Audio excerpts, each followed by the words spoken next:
Se tem uma coisa que Betinha deve ter levado pro túmulo, é o arrependimento, né? Pela decisão que tomou e que afetou também toda a vida da sua irmã mais nova, a princesa Margaret, lá em The Crown. Tem inclusive um episódio que fala muito sobre isso, né? Margot queria se casar com um homem divorciado e Betinha, como monarca e à frente também da instituição Família Real, acabou vetando essa ideia aí. Eu tenho certeza que ela ficou com a consciência bem pesada, né? Alguns anos depois, porque além da vida maluca que a irmã dela teve, né?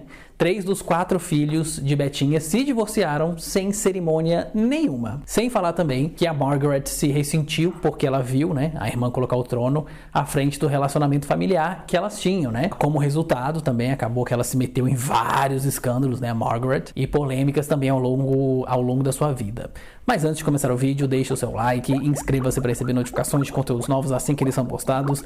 Siga também lá no Instagram, @eugregoriomartins, custa nada e é de graça. Na história da monarquia, é muito comum que irmãos tenham problemas entre si, né? Principalmente com aquele que é o sucessor do trono, porque ele acaba sendo privilegiado. Tem história de conspiração e coisas pesadíssimas também, como até já contei em outros vídeos, né? Aqui no canal, principalmente os bem antigos. Não é o caso de Betinha com a Margaret, até porque quando elas eram pequenas, né? Nem passava pela cabeça de nenhuma delas uma situação assim, né? As duas eram filhas de Jorge VI e da Elizabeth Bodleian, né? Betinha nasceu em 1926 em Londres e a Margaret nasceu em 1930 na cidade de Angus, na Escócia. A mãe dela, na verdade, né, queria chamar a criança de Anne Margaret, porque o nome ficaria Anne de York, né? Mas o Jorge não aceitou essa sugestão aí e preferiu só Margaret mesmo, que em português seria Margarida. Acabou que o apelido dela foi que pegou mesmo, né? E todo mundo só chamava ela de Margot. Uma curiosidade sobre a Margaret é que as pessoas achavam que ela era surda, né? Era surda e muda, na verdade, quando ela era novinha. E aí esse boato só chegou ao fim quando ela e Betinha foram damas de um casamento do tio delas, né? O Duque de Kent, lá em 1934. Ou seja, a Margot, ela já estava com 4 anos de idade. A vida das duas, né, mudou completamente lá em 1936. Que foi quando o avô delas, né, Jorge V, faleceu e menos de um ano depois, o tio delas, que era o rei Eduardo VIII, abdicou da coroa para poder se casar com uma americana. A partir de então, o pai delas virou rei. E aí a Betinha, né, seria a sucessora natural ao trono. A família se mudou da casa onde eles viviam também e foram morar no Palácio de Buckingham. E Margot passou a ser chamada também de Sua Alteza Real, a princesa Margaret. Ali nascia também a primeira celebridade da família real, né? Ou pelo menos foi esse o título simbólico que ela acabou recebendo. As duas meninas estavam sempre em casa, né, sendo que a Elizabeth, ela tinha um currículo um pouco diferente, né, já que ela viria a ser rainha. A Margaret, ela ficou mais focada mesmo nas suas habilidades artísticas, como cantar e tocar piano. Como ela não tinha tantas responsabilidades assim, ela pôde viver também mais coisas, né, da idade dela, como ficar acordada até mais tarde, né, curtir a adolescência. Dizem que o rei Jorge falava que a Betinha era o orgulho dele e a Margot era a grande diversão da vida dele. Teve até um episódio na adolescência da Margaret que refletiu muito na personalidade das duas irmãs, né. A governanta delas, que era uma escocesa, passou a ficar preocupada com a popularidade da irmã mais nova. E aí escreveu até algumas cartas para amigos, né, dizendo o seguinte, abre aspas: "Você poderia convidar este ano apenas a princesa Elizabeth para sua festa? A princesa Margaret chama toda a atenção e a princesa Elizabeth permite que ela faça isso", fecha aspas. Detalhe que a Margot, ela não gostava nem um pouco dessa governanta aí, e ela ficou muitos anos também ressentida com a mãe por não ter matriculado as meninas numa escola, né? Essa implicância não era à toa, pode ter a mais absoluta certeza. Já a Betinha deu risada com essa história, né? Ela disse que até preferia que a irmã sempre tivesse presente, até porque ela entretia e divertia as pessoas. Assim era a personalidade das duas, né? A Betinha era mais fechada, né, mais centrada, e a caçula, né, que era Margot, era mais espontânea e sociável. Como você já deve saber também, Betinha ascendeu ao trono aos 25 anos de idade, e na época Margot tinha 21.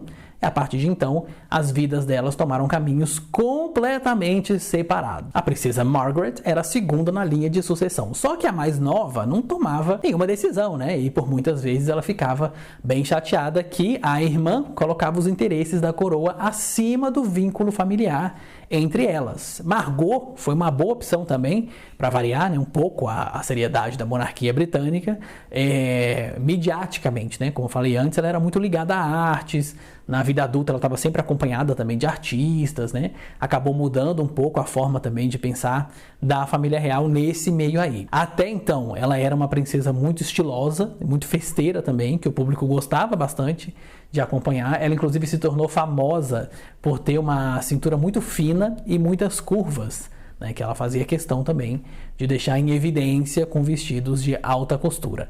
A imprensa britânica ela chegou até a apelidar, né, a Margaret de a solteira mais cobiçada do mundo, só que apenas 2 anos depois da coroação, ela viveu a sua primeira grande polêmica, né, para desespero de Betinha. Começou a surgir um burburinho de que Margot estava tendo um caso com um piloto da Força Aérea britânica, né, que era 16 anos mais velho e recém-divorciado também. Era o Peter Townsend, e era um personagem que você deve ter visto, provavelmente, né, lá em The Crown. Depois de sofrer pressão, Margot, em vez de desistir dessa história, bateu o pé e disse que ela queria se casar com ele. O único problema é que, por conta de uma lei de casamentos reais criada há mais de 150 anos, aliás, só uma curiosidade, essa lei aí ela foi proposta por George III, que foi chamado de Rei Louco, né, que é o marido da rainha Charlotte, a mesma lá da série da Netflix, que a gente já contou aqui algumas vezes, que é derivado de Bridgerton. Enfim, nessa lei aí tinha uma determinação que a Margaret não poderia se casar sem autorização da irmã, né, a monarca. Na cabeça da Margot, a irmã e companheira, né, poderia muito bem dar a bênção porque ela estava muito apaixonada pelo Peter e não tinha por que ela não se casar com ele, né? Só que não era uma coisa tão simples assim, né? A igreja anglicana estava pressionando muito Betinha para não aceitar, porque divorciados não podiam se casar de novo na igreja. Os arcebispos deixaram bem claro que eles não realizariam esse casamento de jeito nenhum, né? E Betinha tentou colocar ali panos quentes nessa história e foi arrastando essa decisão o tempo que ela conseguiu, né? Só que ela optou por não dar a bênção, porque segundo historiadores, ela mesma não gostava também muito do Peter Townsend, né? E aí ela não comprou a briga com a igreja, né? E acabou vetando, dando a sugestão também que a irmã esperasse completar 25 anos e eles darem uma revisitada no caso. Quando esse dia chegou, Margot foi informada que ela poderia se casar com o Pete, né, por conta da idade, mas sem a permissão real, ela perderia o título e todos os seus privilégios também e não teria lugar, né, na linha de sucessão, nem ela, nem os descendentes. Sofrendo uma pressão enorme de todos os lados, a Margot se viu obrigada a abrir mão do seu grande amor, né, e decidiu passar também a maior parte da vida numa ilha privativa lá no Caribe chamada de Ilha de Mustique, que fica ali para os lados de Barbados, Granada, né? Trinidad e Tobago também.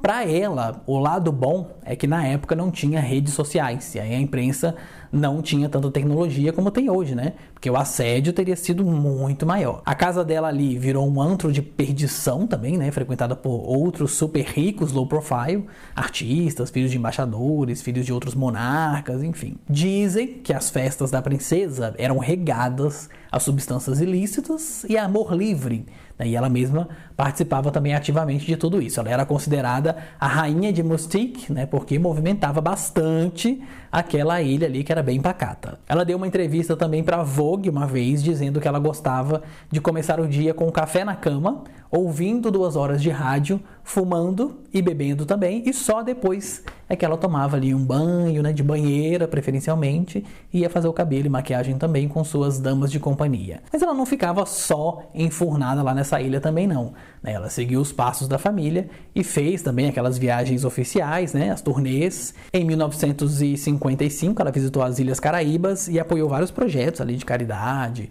A Margot foi presidente da Sociedade Nacional e da Real Sociedade também escocesa para prevenção de crueldade a crianças, além de ser comandante-chefe também dos cadetes paramédicos e enfermeiros da Brigada de St. John Ambulance. Enquanto ela se dedicava a trabalhos humanitários, ela também vivia a máxima um pedacinho para cada esquema.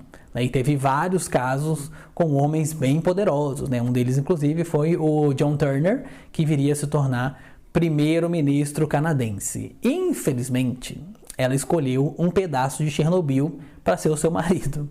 E em 6 de maio de 1960, ela se casou com o fotógrafo Anthony Armstrong Jones. Esse casamento aí foi babado lá na época por muitos motivos. O primeiro deles é que Anthony era o primeiro plebeu, ou seja, pessoa que não era de família real, a se casar com alguém da monarquia britânica no intervalo de 400 anos.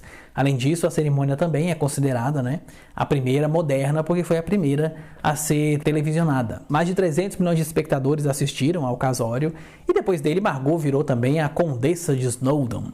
Logo, logo, a família começou a crescer, porque lá em 1961 nasceu David, o primeiro filho dela. Depois, em 1964, nasceu a Lady Sarah, que é a segunda filha.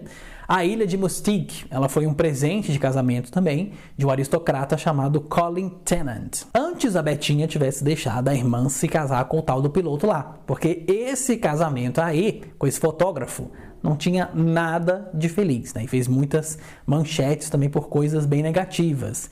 Nenhum dos dois era fiel ao outro e todo mundo sabia disso. Mas não dava para pedir divórcio àquela altura do campeonato, porque era inimaginável pensar num membro sênior da monarquia se divorciando. No ano de 1976, alguns anos depois do casamento, Margaret foi vista num passeio romântico ali na praia com seu amante, o Roddy, na tal da ilha. Esses dois aí tiveram um caso também por longos anos, diga-se de passagem.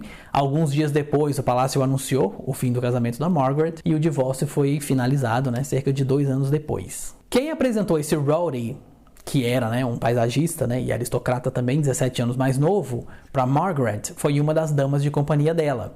O marido dela foi quem deu a tal da ilha de presente, e essa dama aí de companhia também se chamava Anne, Anne Glenconner, se não me engano. E num livro de memórias ela conta que pediu desculpas para Betinha, lá na época do funeral da Margaret, O pedido de desculpas veio também porque a foto da Margot com o Roddy foi um grande escândalo na época, Imagina, a conservadora família real.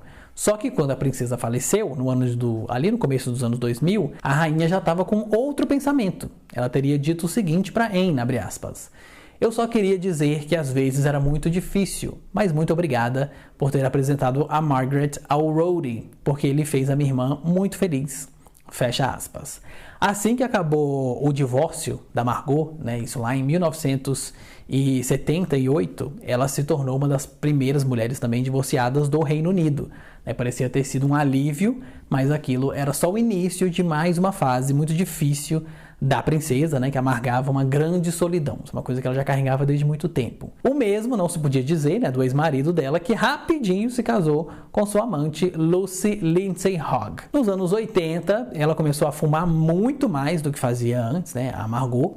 Ela se sentia sozinha e achava cada dia mais difícil ter que lidar com a pressão da imprensa.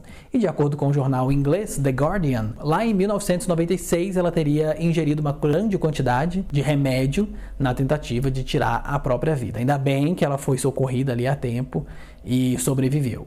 A família real fez de tudo para poder abafar esse caso e negou que isso tivesse acontecido, A própria Margot deu uma entrevista ao The Guardian que, na verdade, ela só dizendo, que ela só estava cansada e só queria dormir. A desculpa não colou para ninguém e mesmo assim começaram a surgir inúmeros rumores sobre qual teria sido a motivação dela, Uma das mais populares foi uma suposta crise de ciúme que ela teria sentido por conta do seu amante Roddy.